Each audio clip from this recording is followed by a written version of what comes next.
We had a significant foundation settling issue at our residential property, and we needed money fast to fix it, and Midwest One Bank came to our rescue. We're talking with Brian Kirschling about Midwest One Bank. Midwest One Bank helped us secure a home equity loan in order to remedy the situation. Your home is your most valuable asset, and Midwest One Bank gave us peace of mind. And Midwest One Bank was there when we needed them. Midwest One Bank. Simply better banking. Loan subject to credit approval. Member FDIC. Equal housing lender. The rest of the story. Berg was dying.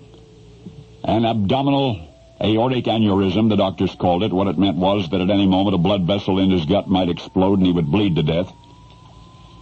May 29, 1972, the moment came. Berg was 70 years old. He left no estate, none at all. And yet the diary he never wrote, I'm about to read to you. Because, you see, Berg was a spy. Among the most remarkable in the annals of the Office of Strategic Services. Until today, you may never have heard of him. From this day on, I think you will never forget him, for this is the rest of the story. Berg was hired by the OSS in the white heat of the Second World War. His modest $3,800 a year salary in no way reflected his prodigious qualifications. He was intelligent, he was charming. He could become instantly inobtrusive when circumstances required it. He was a gifted linguist. His fluency extended beyond the basics: French, German, Spanish, and Portuguese, and Italian, all the way to Japanese and Hebrew, Greek, even Latin, and Sanskrit. Berg's first assignment came only days after his OSS application was completed.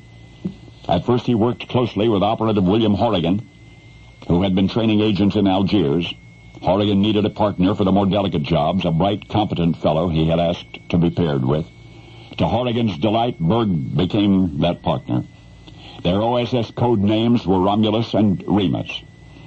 Late in 1943, they were assigned to Project Larsen, which was designed to sneak rocket scientists out of Italy and transport them safely to the United States. In January of the following year, Horrigan was transferred to Burma to lay the groundwork for the Mountbatten invasion. At Children's Minnesota, we raise the standards for children's health.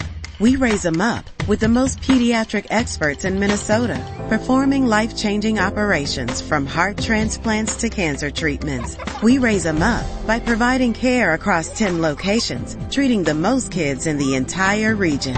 And we'll continue to raise them up so every kid, including your kids, can reach their best health. Children's Minnesota, the kid experts.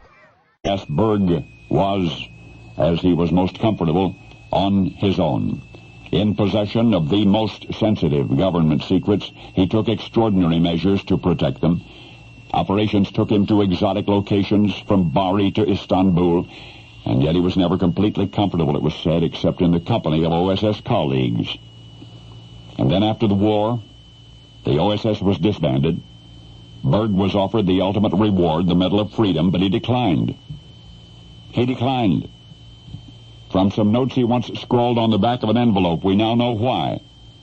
What good was such a prize, he suggested, if he could never tell anyone what he had done to get it?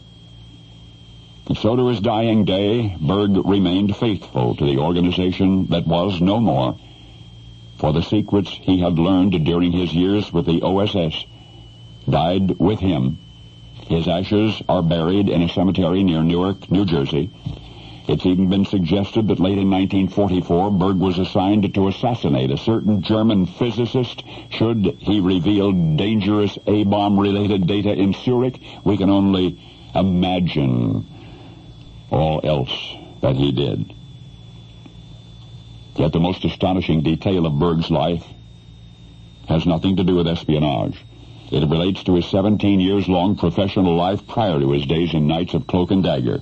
You see, Berg, Moe Berg, the brilliant linguist and super spy that you've just met, before he was a spy, you could have met most any summer day at the ballpark, where Moe was a big league catcher for the Washington Senators and the Boston Red Sox.